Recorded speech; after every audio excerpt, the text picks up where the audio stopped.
Big story we're following tonight. After seeing a growing need to better address the mental health crisis in Beloit, police are launching a new program with public safety in mind. Yeah, the Beloit Police Department is now starting its Crisis Worker Program. In collaboration with the Rock County Human Services Crisis Intervention Department, mental health professionals will now be paired with officers when responding to crisis calls. Starting out, the Beloit Police Department will have one co-responder in-house with potential plans to bring in more support after assessing the impact of the program.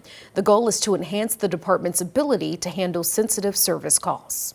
That program begins this week in Beloit. And 13 WREX's Destin Howard spoke with Beloit's police chief, who says this is a step towards removing negative stigmas associated with mental health. That collaboration between mental health professionals and law enforcement is the first of its kind for the Beloit Police Department.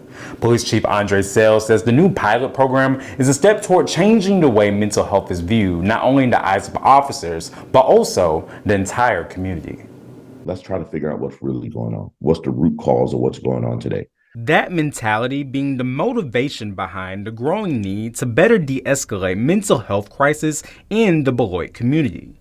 Now, with a mental health expert paired with officers in crisis situations, Police Chief Andre Sales says the community's mental health is a top priority, directly relating to public safety. Providing that service to our community members to let them know that we are not putting a stigma on them, understanding that that crisis that they're going through that day is very important to us. Two main focuses of the Crisis Worker Program are to provide those having a mental health episode with immediate professional care and follow up with information on where those affected can continue to find treatment.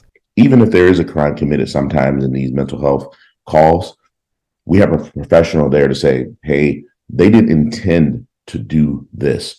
So let's try to work and provide resources for them to help them get through what they're going through. Moving forward, Sales wants to continue to push the envelope, brainstorming ways to better serve those battling mental health. Let's face this problem head on together. And how can we better serve everyone in our community, be inclusive to everyone? The Beloit Police Department is providing equipment, office space, and training to the crisis worker, while Rock County funds the Crisis Worker Program. In Beloit, I'm Destin Howard for 13 WREX. Right, Destin, thank you. And we will follow up on this story as we learn more about the new program's impact in Beloit.